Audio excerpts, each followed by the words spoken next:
नमस्कार, मी फराह खान. तुम्ही पाहताय साम टीव्ही. आज दिनांकामध्ये आज दिवसभरातील महत्त्वाच्या घडामोडी पाहणार आहोत. मात्र त्याआधी एक नजर टाकूयात हेडलाईन्सवर. स्वप्नील लोणकर पाठोपाठ दौंडमध्ये मल्हारी बारवकरची आत्महत्या. एमपीएससी पूर्व परीक्षेची करत होता तयारी.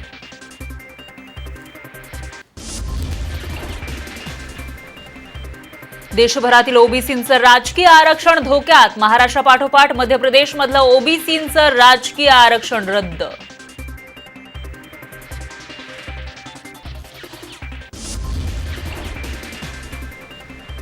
टीईटी परीक्षा घोटाळ्याची चौकशी होणार. घोटाळ्याच्या चौकशीसाठी समिती स्थापन. शालेय शिक्षण मंत्र्यांची माहिती.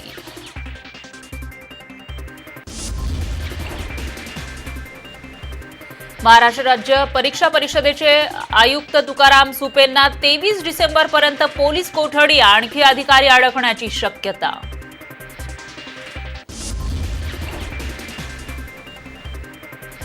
मोदी सरकारचे काही निर्णय चुकीचे असतील, पण सरकारची भावना स्वच्छ होती. केंद्रीय गृहमंत्री अमित शहांचं वक्तव्य.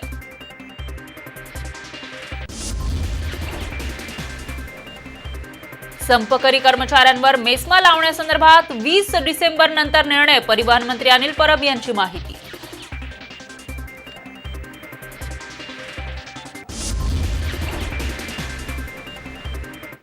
बुलेटिनच्या सुरुवातीला महाराष्ट्राला हादरवून सोडणारी बातमी आहे. स्वप्नील लोणकरच्या आत्महत्येनंतर दौंडमधल्या आणखी एका एमपीएससी परीक्षेची तयारी करणाऱ्या विद्यार्थ्यानं आत्महत्या केलेली आहे. मल्हारी बारवकर असं या आत्महत्या केलेल्या तरुणाचं नाव आहे. तर आपल्या राहत्या घरात गळफास घेत त्यानं आपला जीवन प्रवास संपवलाय. मल्हारी हा एमपीएससी परीक्षेची तयारी करत होता. घरची परिस्थिती बेताची असतानाही त्याच्या कुटुंबियांनी त्याला एमपीएससी करण्यास मदत केली. मात्र परीक्षा वेळेत होत नसल्यामुळे नैराश्यातून त्यानं हे टोकाचं पाऊल उचलल्याचं समजतंय. त्यानं एक सुसाईड नोट सुद्धा लिहिली आहे.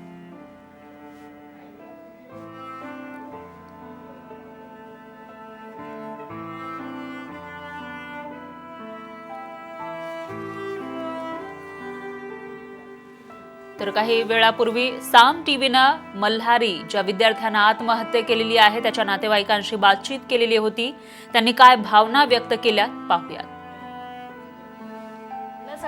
दत्तात्रय बारावकर या आत्महत्या केलेल्या तरुणाचे नातेवाईक आपल्यासोबत जोडले गेलेले आहेत. दत्तात्रयजी, आपण पाहतोय अतिशय दुःखद अशी ही बातमी म्हणावी लागेल. संपूर्ण महाराष्ट्राला या संदर्भातलं दुःख आहे. मात्र काय तुमच्या प्रतिक्रिया आहे? कशामुळे या इतक्या होतकरू तरुणानं आत्महत्या केली असावी? आज ही घटना एकतर आमच्या कुटुंबियामध्ये किंवा गावामध्ये किंवा संपूर्ण तालुक्यामधील खूप वाईट घटना आहे.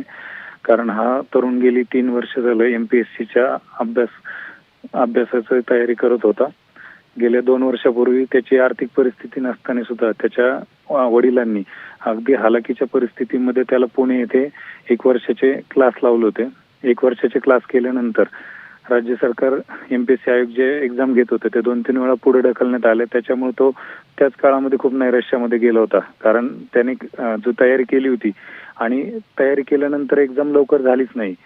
त्याच्यामुळे त्याला ते 1 वर्षाचे क्लास झाल्यानंतर नाईलाज असतो आर्थिक संकटाला सामोरं जाऊन परीक्षा न झाल्यामुळे घरी यायला लागलं. तो आता तर आत्महत्या करणाऱ्या या विद्यार्थ्यानं सुसाईड नोटमध्ये काय लिहिलंय तेही पाहूयात. मी तुम्हाला दाखवलेली स्वप्न पूर्ण करू शकत नाही आणि तुमचे पडलेले चेहरेही पाहू शकत नाही. आत्महत्येस कोणीही जबाबदार नाही.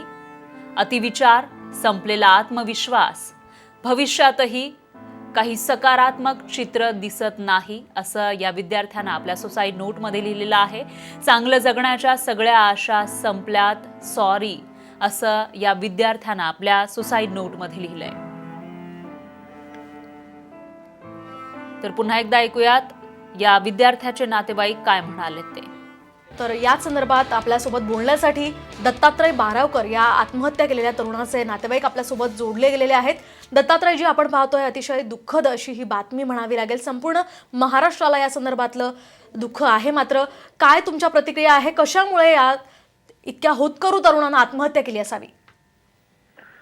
आज ही घटना एकतर आमच्या कुटुंबियामध्ये किंवा गावामध्ये किंवा संपूर्ण तालुक्यामधील खूप वाईट घटना आहे.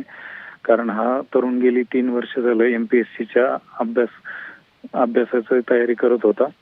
गेल्या 2 वर्षापूर्वी त्याची आर्थिक परिस्थिती नसताना सुद्धा त्याच्या वडिलांनी अगदी हालाकीच्या परिस्थितीमध्ये त्याला पुणे येथे 1 वर्षाचे क्लास लावले होते.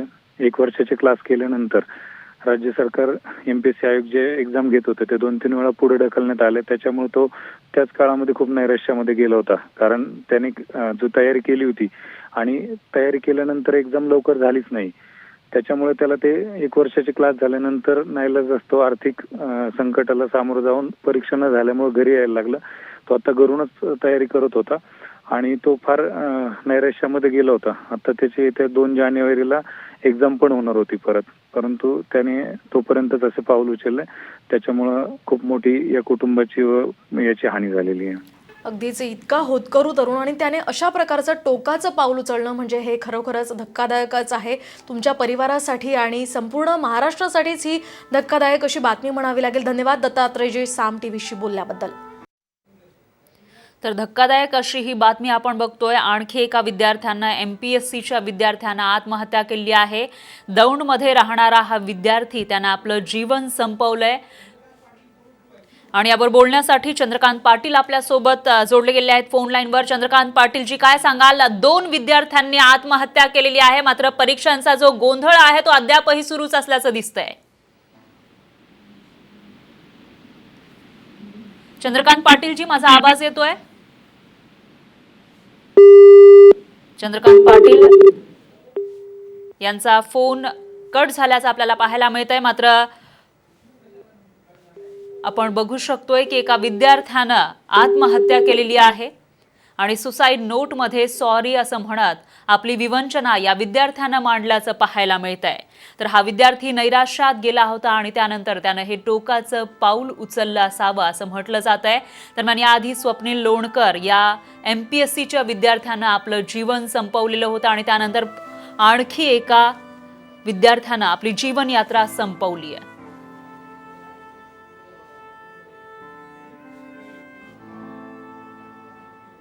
तर MPSCच्या 2 विद्यार्थ्यांनी आपलं जीवन संपवलेलं आहे. मात्र राज्यात परीक्षांचा गोंधळ सुरूच असल्याचं पाहायला मिळतंय. त्यामुळे सरकारला जाग कधी येणार असा प्रश्न उपस्थित होतोय.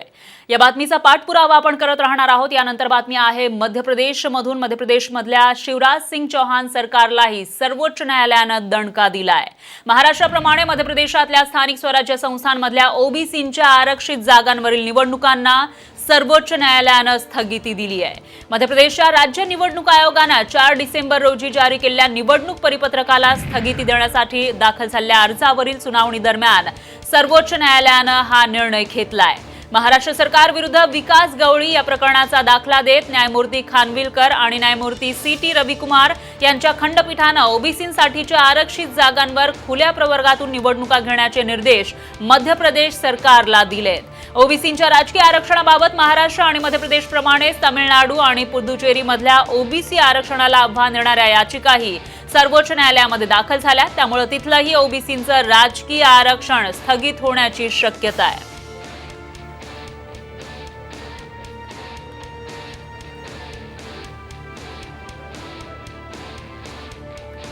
दरम्यान यावर बोलण्यासाठी श्रावण देवरे हे आपल्यासोबत थेट जोडले गेले आहेत. देवरेजी, आपण बघतोय महाराष्ट्रामधलं जे आरक्षण आहे त्याला स्थगिती देण्यात आली होती सर्वोच्च न्यायालयाकडून आणि त्यानंतर आता मध्य प्रदेश मधलं आरक्षण, राजकीय आरक्षणाला सुद्धा स्थगिती देण्यात आली आहे, ते रद्द करण्यात आलंय. काय सांगाल, कसं बघता तुम्ही एकंदरीतच या सगळ्याकडे?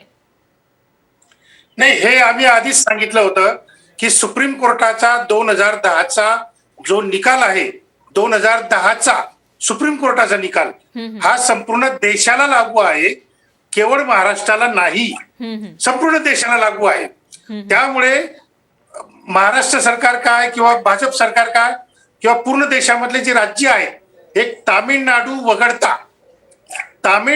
वगळता भारतामधल्या सगळ्या राज्यांमधल्या OBCच्या राजकीय आरक्षणाला फार मोठ्या प्रमाणात आता धक्का बसणार आहे. सुप्रीम कोर्टाच्या 2010च्या जजमेंट प्रमाणे हे आम्ही खूप आधीपासून सांगत आलो आहोत. परंतु OBCची दिशाभूल करण्यामध्ये हे सगळे जे राजकीय नेते आहेत, काँग्रेस, भाजप, राष्ट्रवादी काँग्रेस, शिवसेना वगैरे हे सगळे राजकीय नेते आणि त्याच्यामध्ये ओबीसी नेते हे पण या षडयंत्रामध्ये सामील आहेत. हे सगळे ओबीसींची दिशाभूल करतायत की हे फक्त महाराष्ट्रापुरतं मर्यादित आहे, मध्य प्रदेशाला लागू नाही, या राज्याला लागू नाही, त्या राज्याला.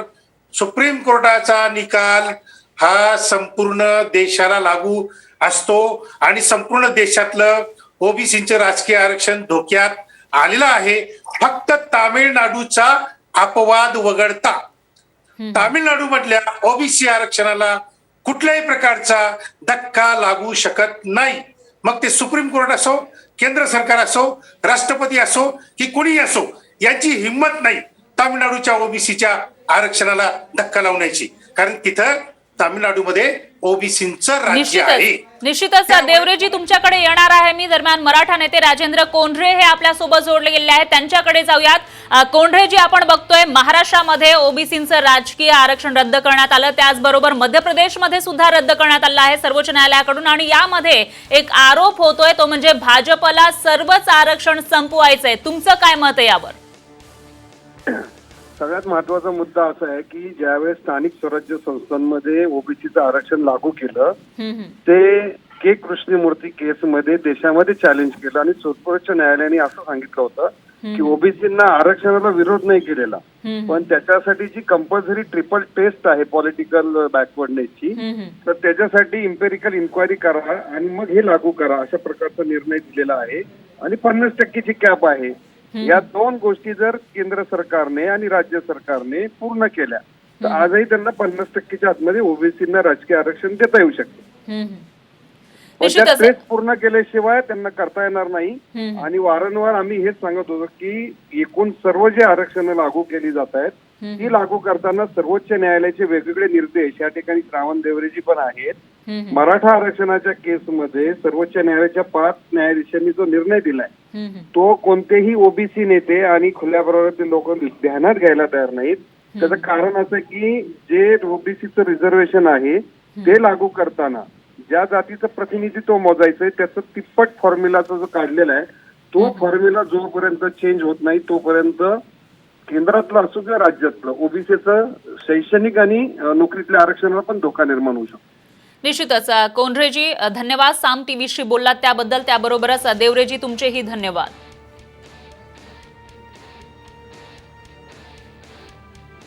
आणखी एक ब्रेकिंग न्यूज आहे. मध्य प्रदेशातील ओबीसी आरक्षण स्थगित करण्याच्या सुप्रीम कोर्टाच्या निर्णयानंतर काँग्रेस राष्ट्रवादीच्या नेत्यांनी भाजपवर जोरदार टीका केलेली आहे.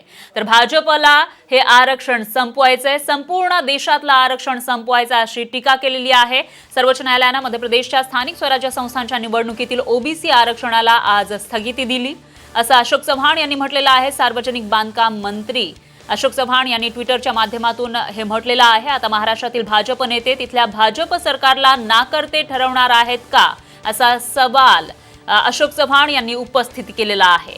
तर आरक्षण हा संवेदनशील विषय आहे, आरक्षण टिकावीत अशी प्रामाणिक इच्छा असेल तर भाजपनं यावर राजकारण बंद करून आरक्षणाची 50% मर्यादा शिथिल करण्यासारखे कळीचे मुद्दे मार्गी लावण्यासाठी भाजपच्या केंद्र सरकारकडे पाठपुरावा करावा असा सल्ला अशोक चव्हाण यांनी दिलाय. दरम्यान नवाब मलिक यांनी काय म्हटलेलं आहे तेही बघूयात. सुप्रीम कोर्ट के आदेश के बाद महाराष्ट्र के साथ अब मध्य प्रदेश में भी ओबीसी आरक्षण पर संकट निर्माण हो गया है. तर सुप्रीम कोर्टाच्या आदेशानंतर महाराष्ट्रानंतर आता मध्य प्रदेशमधल्या ओबीसींच्या आरक्षणावर संकट निर्माण झालंय. आरक्षण विरोधियों का एजेंडा सफल होता नजर आ रहा है. हम सबको एकजुट होकर लढना होगा असं ट्विट नवाब मलिक यांनी हिंदीमध्ये केलेलं आहे. तर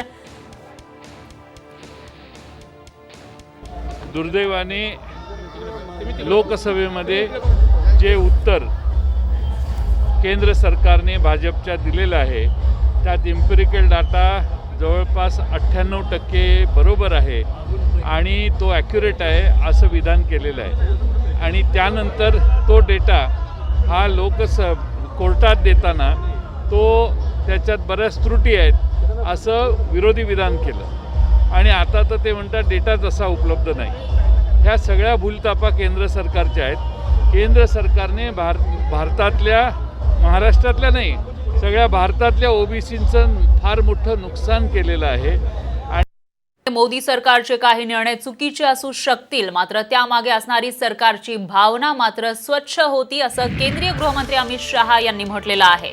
federation of Indian chamber of कॉमर्सच्या 94व्या वार्षिक संमेलनात ते बोलत होते. आता देशातील 130 कोटी लोकांचा लोकशाहीवरील विश्वास अजून वाढलाय. हेच मोदी सरकारचं सर्वात मोठं यश असल्याचंही ते म्हणाले. देशाच्या विकासात फिकीचं योगदान कौतुकास्पद असल्याचंही शहा यांनी सांगितलं. कि 7 साल में बहुत परिवर्तन आया है. कम से कम इस सरकार पर कोई भी करप्शन का आरोप नहीं लगा है. हो सकता है फैसला गलत हो, कई बार लिए जाते हैं, सैकड़ों फैसले लेते हैं, कोई फैसला गलत भी हो, मगर नीयत गलत है ऐसा कोई नहीं कह सकता. फैसला लेने का कारण गलत था, बुनियाद गलत थी, हमारी नीयत गलत थी, ऐसा कोई नहीं. ब्रेकनंतर बातमी आहे. लोकप्रतिनिधीच्या धक्कादायक वक्तव्याची काँग्रेसचे ज्येष्ठ नेते, माजी मंत्री आणि कर्नाटक विधानसभेचे माजी अध्यक्ष रमेश कुमार यांनी विधानसभेमध्ये बलात्कारावर अशोभनीय वक्तव्य केलंय. बलात्कार थांबू शकत नसाल तर झोपा आणि मजा करा, असं वादग्रस्त वक्तव्य त्यांनी केलंय. दरम्यान चौफेर टीकेनंतर रमेश कुमार यांनी आपल्या वक्तव्यावर दिलगिरी व्यक्त केलेली आहे. तर याआधी काँग्रेसचे आमदार विधानसभेमध्ये पॉर्न व्हिडिओ पाहत असतानाचा व्हिडिओ समोर आलेला होता. त्यामुळे लोकप्रतिनिधींचं हे वागणं शोभतं का, असा सवाल उपस्थित केला जातोय. गेल्या 3 महिन्यामध्ये राज्य मंत्रिमंडळाच्या 11 बैठकांमध्ये तब्बल 56 निर्णय झालेत आणि यापैकी बहुतांश निर्णय हे स्थानिक स्वराज्य संस्थांच्या निवडणुकांशी संबंधित आहेत. त्यामुळे सरकारला राज्यातल्या जनतेशी काहीही देणं घेणं नसल्याची टीका विरोधक करतायत. पाहूया त्यावरचा हा सविस्तर रिपोर्ट. सरकार शोधा, बक्षीस जिंका. कुठे आहे महाविकास आघाडी सरकार? राज्यातल्या जनतेला वाली कोण? भाजपला सत्तेतून बाहेर ठेवायचं म्हणून महाराष्ट्रात शिवसेना, राष्ट्रवादी आणि काँग्रेस एकत्र आली खरी, पण हे सरकार सतत अस्थिर आणि वादात राहिलंय. त्यातच आता मुख्यमंत्र्यांच्या प्रकृती अस्वास्थ्यामुळे सरकार नेमकं कुठे आहे, सरकार कोण चालवतंय, असे प्रश्न उपस्थित होत आहेत. गेल्या काही दिवसात राज्यातले अनेक प्रश्न प्रलंबितच राहिलेत आणि तिन्ही पक्षांचा एकमेकांशी समन्वय नसल्याचं पुन्हा एकदा अधोरेखित झालंय. एसटीचा संप अजूनही सुरूच आहे. राज्य सरकार हा संप हाताळण्यात अयशस्वी झालंय.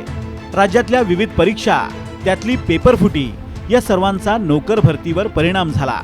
त्यामुळे परीक्षार्थी आणि तरुणांमध्ये रोष निर्माण झालाय.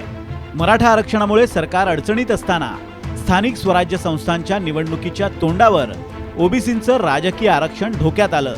ओबीसी आरक्षणाशिवायच या निवडणुका होणार असल्यामुळे राज्यातली परिस्थिती सध्या तणावपूर्ण आहे. शाळा सुरू करण्याबाबतही सातत्यानं घोळ समोर येत आहेत. कॅबिनेटमध्ये चर्चा होऊन 1 डिसेंबरपासून शाळा सुरू होणं अपेक्षित असतानाच मुंबई, ठाणे आणि पुण्यात शाळा सुरू व्हायला 16 डिसेंबर उजाडला. महाराष्ट्रात 2 वर्षापासून हे 3 पक्षाचं फुटक्या पायाचं कर्मदरिद्री महापनौती सरकार आलंय. त्या दिवसापासून महाराष्ट्रातली सगळी विकासाची कामं ठप्प आहेत. इतके सगळे प्रश्न असताना सत्ताधाऱ्यांकडून मात्र सगळं काही आलबेल असल्याचं सांगितलं जात आहे. मुख्यमंत्र्यांवर टीका तुम्ही सातत्यानं करता, सरकारवर तुम्ही सातत्यानं टीका करता का? सरकार पडत नाही म्हणून? आपल्याला कसंही करून हे सरकार पाडायचं आहे आणि ते पडत नाही म्हणून खोटे नाटे आरोप करायचे. मुख्यमंत्री उद्धव ठाकरे 10 नोव्हेंबरला पाठ आणि मणक्याच्या दुखण्यामुळे रुग्णालयात दाखल झाले. 2 डिसेंबरला त्यांना रुग्णालयातून सुट्टीही मिळाली. पण या मधल्या काळात सरकार सुस्त आणि प्रशासन ढिम्म झालं. मुख्य सचिवांना शेवटपर्यंत मुदतवाढ न दिल्यानं शेवटच्या क्षणी नवीन मुख्य सचिवांची नेमणूक करावी लागली. ही सगळी अशी स्थिती असताना काँग्रेसचा नाराजीचा सूर कायम आहे. मुंबई काँग्रेसने राहुल गांधींच्या सभेसाठी सरकार विरोधात उच्च न्यायालयात धाव घेतली. तर काँग्रेसमुळे हे सरकार टिकून आहे असा इशारा काँग्रेसचे मंत्री सतत देतात.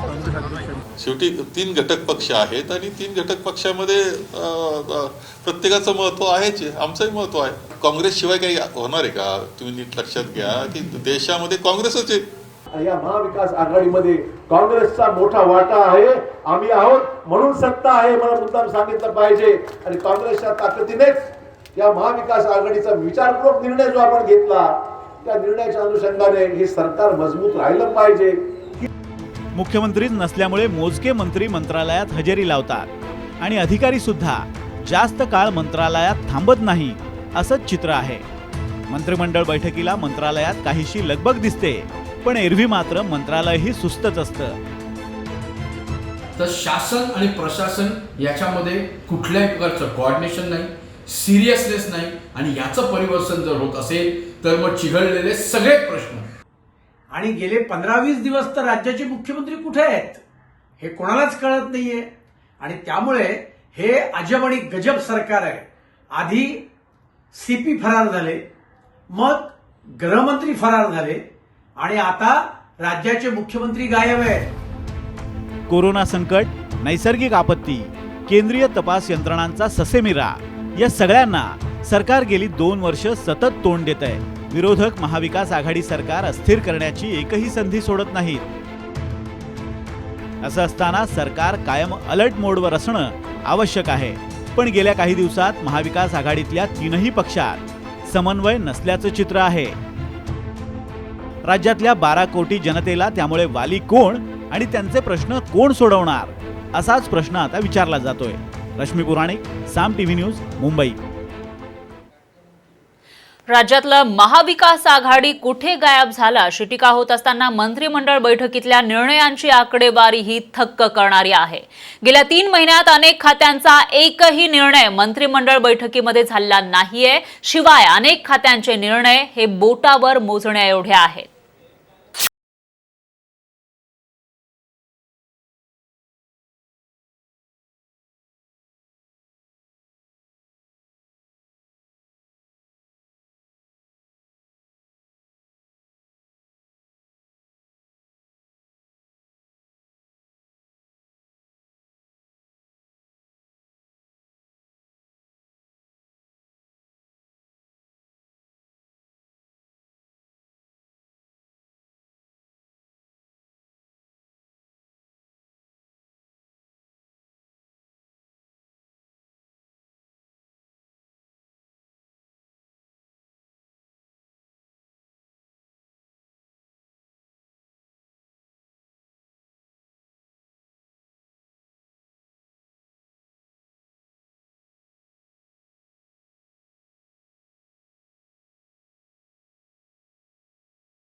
गृहोद्योग, शालेय शिक्षण, आपत्ती व्यवस्थापन या विभागांचा प्रत्येकी एक निर्णय झालाय. मराठी भाषा, सांस्कृतिक कार्य, अल्पसंख्याक विभाग यांचाही प्रत्येकी एक निर्णय झालाय. सार्वजनिक आरोग्य, वैद्यकीय शिक्षण, सामाजिक न्याय, पणन विभागाचे 2 निर्णय झाले. तर जलसंपदा विभागाचे 4 निर्णय झालेत. सहकार विभागाचे 6 निर्णय, ग्रामविकास, महसूल, उच्च व तंत्र शिक्षण विभागाचे 5 निर्णय झालेत. नगरविकास विभागाचे 8 निर्णय झालेत. मला वाटतं महाविकास आघाडी सरकार जनतेच्या हितासाठी कामच करताना 2 वर्षामध्ये दिसलं नाही. जे निर्णय झाले ते सेल्फ ओरिएंटेड होते, पक्ष ओरिएंटेड होते. आपण बघाल, निधी खर्च केला तो कंत्राटांवर केला, निधी खर्च केला दलाल लोकांची बिलं द्यायला त्या ठिकाणी केला. त्याचबरोबर वेगवेगळ्या प्रकारच्या निवडणुकीशी संबंधित गोष्टी करण्यासाठी सरकारने लक्ष दिलं. राज्यात महाविकास आघाडी सरकार स्थापन झाल्यापासून सरकार अकार्यक्षम असल्याची टीका होतीये. त्यात सरकारची प्रशासनावर पकड नसल्याचा आरोपही केला जातो. या सर्वात मंत्रिमंडळ बैठकीतल्या या निर्णयांची आकडेवारी पाहिली तर मंत्रिमंडळ बैठकांमध्ये नेमकं होतं तरी काय असा प्रश्न पडल्या वाचून राहत नाही. ब्युरो रिपोर्ट, साम टीव्ही न्यूज. तर सर्वसामान्यांच्या प्रश्नावर ढिम्म असलेल्या महाविकास आघाडी सरकारच्या काळात आरक्षणाचाही खेळखंडोबा झालाय. मराठा समाजाचं शासकीय नोकऱ्या आणि शिक्षणामधलं आरक्षण रद्द झालंय. तर इम्पेरिकल डेटाच्या सरकारी घोळामध्ये ओबीसींचंही राजकीय आरक्षण लटकलंय. महाविकास आघाडीच्या काळात आरक्षणाचा खेळखंडोबा.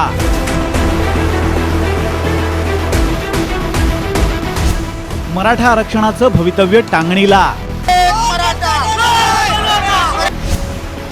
ओबीसींचं राजकीय आरक्षणही लटकलं. मराठा आरक्षण आणि ओबीसींच्या राजकीय आरक्षणाच्या मुद्द्यावरून महाविकास आघाडी सरकार आता अडचणीत आलंय. मराठा समाजाला शिक्षण आणि शासकीय नोकऱ्यांमध्ये दिलेलं आरक्षण सर्वोच्च न्यायालयानं रद्द केलंय. शिवाय त्यावर राज्य सरकारनं दाखल केलेली पुनर्विचार याचिकाही सर्वोच्च न्यायालयात प्रलंबित आहे. की न्यायालयामध्ये रिव्ह्यू पिटिशन पेंडिंग आहे. नंतर लोकसभेने राज्यसभेने पुन्हा कायदा केला. आरक्षण देण्याचा अधिकार हा राज्य सरकारलाच आहे आणि हा निर्णय झाल्यानंतर आता पुन्हा एकदा राज्यामध्ये हा विषय आलेला आहे. योगायोगाने मागास आयोग आता काम सुरू करत आहे आणि मागास आयोग इतर जाती ज्या आहेत त्या कशा मागासलेल्या आहेत तो अभ्यास करत आहे. मराठा आरक्षणाच्या मुद्द्यावरून सरकार टीकेचं धनी झालेलं असतानाच सर्वोच्च न्यायालयानं ओबीसींचं राजकीय आरक्षण स्थगित केलंय. त्यामुळे सरकारची राजकीय दृष्ट्या चांगलीच अडचण झाली आहे. आता राज्य सरकार म्हणताय की आम्ही पुढच्या निवडणुका ओबीसी आरक्षणाकरता मध्ये व्हाव्या म्हणून अतिशय वेगाने काम करू. हे जे वेगाने काम करण्याची गोष्ट आता राज्य सरकार करताय हे जर गेल्या 2 वर्षात म्हणजे 13/12/2019 आता आज आपण बघितलं तर मला असं वाटतं 15 तारीख 14 तारीख जी काय असेल ती आता 2021 ची आहे. म्हणजे जवळजवळ एक्झॅक्ट 2 वर्ष पूर्ण झाले. या 2 वर्षामध्ये सुप्रीम कोर्टाच्या आदेशाचं पालन केलं असतं तर ओबीसीचं राजकीय आरक्षण कधीच गेलं नसतं. कोर्टाच्या आदेशानुसार ओबीसी आरक्षणासाठी राज्य सरकारला इम्पिरिकल डेटा गोळा करण्याची प्रमुख अट आहे. मात्र त्यासाठी लागणारा कालावधी पाहता तातडीनं ओबीसी आरक्षणाचा मुद्दा मार्गी लावणं अशक्य आहे. तर मराठा आरक्षणाबाबत सरकारची निष्क्रियता भविष्यातल्या अडचणीची नांदी ठरू शकते. ब्युरो रिपोर्ट, साम टीव्ही न्यूज. शिक्षक पात्रता परीक्षा घोटाळा प्रकरणी राज्य परीक्षा परिषदेचे आयुक्त तुकाराम सुपे, सल्लागार अभिषेक सावरीकर यांना पोलिसांनी अटक केली आहे. तर सुपेच्या घरातून तब्बल 88 लाख रुपये पोलिसांनी जप्त केलेत. म्हाडा परीक्षा पेपर फुटी प्रकरणी तपास सुरू असताना टीईटी परीक्षेमध्ये घोळ झाल्याचे धागेदोरे पोलिसांच्या हाती आले आणि हा तपास नेमका कसा झालेला आहे पाहुयात या स्पेशल रिपोर्टमधून. अखेर तुकाराम सुपेला बेड्या. टीईटी परीक्षा घोटाळ्याचा पर्दाफाश. साम टीव्हीच्या पाठपुराव्याला यश. टीईटी परीक्षा घोटाळ्याचा अखेर पर्दाफाश झालाय. टीईटी परीक्षेशी निगडीत असलेल्या महाराष्ट्र राज्य परीक्षा परिषदेचे आयुक्त तुकाराम सुपे याला पोलिसांनी अटक केली आहे. मोडस ऑपरेंडी असं होती की जे एक्झामिनेशन घेतल्यानंतर त्याच्यामध्ये जे कॉन्ट्रॅक्ट आहे ते जीएस सॉफ्टवेअरला देण्यात आली होता आणि एक्झामिनेशन घेतल्यानंतर काही कॅन्डिडेट्सला त्यांनी सांगायचं की तुम्ही मार्कशीट लिहू नका आणि स्कॅनिंगच्या वेळी तो मार्कशीटमध्ये एंट्री करायचे. त्याशिवाय जर कोणी राहून गेला असेल तर नंतर त्यांना सांगायचे तुम्ही री करेक्शनसाठी द्या, रीचेकसाठी द्या आणि त्यावेळी ते गोंधळ करायचे. दलालांच्या मदतीनं परीक्षार्थींची माहिती मिळवून त्या परीक्षार्थींना पात्र करण्याचं आमिष दाखवलं जात असे. त्यासाठी तयार झालेल्या परीक्षार्थींकडून प्रत्येकी 50,000 ते 1 लाख रुपयांपर्यंतच्या रकमा स्वीकारल्या गेल्या. अशा पद्धतीनं आरोपींनी तब्बल 4,20 लाख रुपये जमा करून ते आपापसात वाटून घेतले. त्यानुसार विद्यार्थ्यांना परीक्षेत पात्रही केलं गेलं. चौकशीत आयुक्त तुकाराम सुपेच्या वाट्याला यापैकी 1,70 लाख, प्रितीश देशमुखच्या वाट्याला 1,25 लाख तर अभिषेक सावरीकर यानं 1,25 लाख रुपये मिळाल्याची कबुली चौकशी दरम्यान दिली आहे. म्हाडा पेपरफुटी प्रकरणातील मुख्य आरोपी प्रितीश देशमुख याच्या घर झडतीमध्ये सायबर पोलिसांच्या हाती 2020 सालच्या टीईटी परीक्षेतल्या काही अपात्र विद्यार्थ्यांची हॉल तिकीटं लागली होती. त्यातूनच हा सगळा प्रकार समोर आला. प्रकरणाचं गांभीर्य पाहता शालेय शिक्षण विभागानं या घोटाळ्याच्या चौकशीचे आदेश दिलेत. आमच्या एसीएस शालेय शिक्षणाच्या वंदना कृष्णाजी यांच्या अंडर आम्ही एक कमिटी बनवलेली आहे. या प्रकरणाचा सखोल चौकशी त्यांच्या माध्यमातून होईल. त्यांच्या माध्यमातून येत्या काही दिवसामध्ये आम्हाला अहवाल प्राप्त होईल. परंतु या बाबतीमध्ये एक गोष्ट मात्र निश्चित आहे, कोणाचीही हयगय केली जाणार नाही आणि ज्यांनी ह्या कारवाईमध्ये सहभाग दिला असेल त्या सर्वांवरती कठोर कारवाई केली जाईल. अगोदर आरोग्य भरती घोटाळा, त्यानंतर म्हाडा पेपरफुटी प्रकरण आणि आता टीईटी परीक्षेतल्या घोटाळ्यामुळे परीक्षार्थींमध्ये संताप आहे. मुंबईहून रश्मी पुराणिकसह अश्विनी जाधव केदारी, साम टीव्ही न्यूज, पुणे. बेळगावातून शिवाजी पुतळ्याच्या विटंबनेची माहिती व्हायरल झालेली आहे. बेळगावात त्यामुळे मराठी भाषिकांनी रास्ता रोको आंदोलन केल्याची माहिती समोर येते. त्याचबरोबर या ठिकाणी तणावाचं वातावरण असल्याची माहिती सुद्धा समोर येते. आणि या विषयातील माहितीसाठी आपले प्रतिनिधी संभाजी थोरात हे थेट जोडले गेलेले आहे. संभाजी, काय सांगाल, नेमकं काय व्हायरल झालेलं आहे आणि सध्या काय स्थिती आहे तिथे? खरं तर शिवाजी महाराजांच्या पुतळ्याला काळं फासलेलं आहे अशा प्रकारचा एक व्हिडिओ व्हायरल झालेला आहे आणि हा प्रकार बेंगलोरमध्ये घडल्याचं सांगण्यात येत आहे. त्याचे पडसाद बेळगावमध्ये उमटलेले आहेत, त्याचबरोबर कोल्हापुरातही नुकतेच उमटलेले आहेत. बेळगावमध्ये आता संभाजी चौकात हजारो मराठी भाषिक जमलेले आहेत आणि त्यांनी रस्ता रोको केलेला आहे. रामदेव गल्लीत दगडफेक झालेली आहे. हुतात्मा चौकात बेळगावच्या पोलीस गाडी फोडलेली आहे. तर कोल्हापूरमध्ये याचे पडसाद उमटत आहेत. कोल्हापुरातील कन्नड भाषिकांची दुकानं आणि हॉटेल शिवभक्तांनी बंद पाडलेले आहेत. खूप संतप्त अशा प्रतिक्रिया शिवभक्तांकडून व्यक्त होत आहेत. बेळगावमध्ये कायदा सुव्यवस्था अडचणीत आलेली आहे, कारण जवळपास हजारो शिवभक्त काही मिनिटाच्या अंतरात त्या ठिकाणी जमलेले आहेत आणि ते पोलिसांनाही यांना निश्चितच संभाजी, धन्यवाद तुम्ही दिलेल्या या सविस्तर माहितीसाठी. तर तिकडची ही दृश्य एक्सक्लुझिव्ह आपण बघू शकताय साम टीव्हीवर. यानंतर बुलेटिनमध्ये वेळ झाली इथेच थांबण्याची. मात्र ताज्या बातम्यांसाठी तुम्ही पाहत रहा साम टीव्ही. बातमीची व्यवस्था बदलेल.